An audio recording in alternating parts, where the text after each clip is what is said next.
Hi అండి. Plate ఏంటి ఇంత కలర్ఫుల్గా ఉంది అనుకుంటున్నారా? Sunday special chicken dum biryani చేశానండి. ప్రాసెస్ చూసేద్దాం, వచ్చేయండి. ముందుగా ఫ్రైడ్ ఆనియన్స్ని వేపుకొని పక్కన పెట్టుకోవాలి.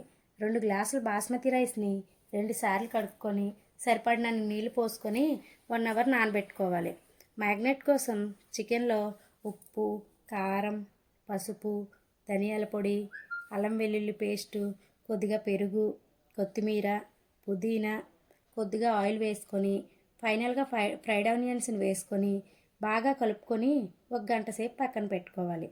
రైస్ బాయిల్ చేయడానికి తగినంత వాటర్ వేసుకొని బగారా ఆకు, 2 పచ్చిమిర్చి, 2 దాల్చిన చెక్కలు, 2 యాలకులు, మరాఠీ మొగ్గ, 2 లవంగీలు, కొత్తిమీర, పుదీనా, చిన్న జాజికాయ ముక్క, సాజీరా, అల్లం వెల్లుల్లి పేస్టు, 1 టేబుల్ స్పూన్ నెయ్యి, తగినంత ఉప్పు వేసుకొని ఒక చెక్క నిమ్మరసాన్ని పిండుకొని మూత పెట్టుకొని వాటర్ మరగనివ్వాలి.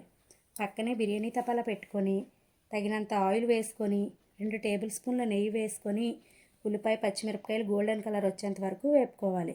తర్వాత టమాటాలను వేసుకొని ఒక 10 నిమిషాలు మగ్గించుకున్నాక ముందుగా కలిపి పెట్టుకున్న చికెన్ వేసి ఒకసారి కలుపుకొని మూత పెట్టుకొని ఒక 15 మినిట్స్ మగ్గించుకోవాలి.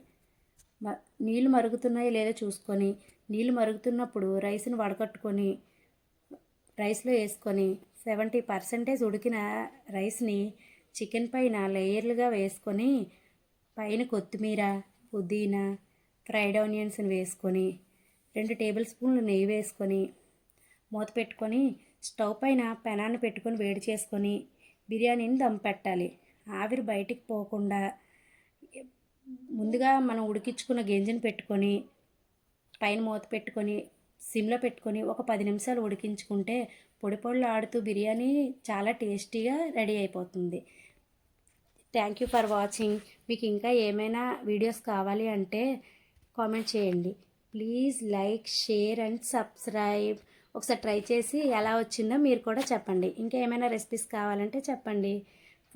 Follow for more videos. Thank you for watching. Bye bye.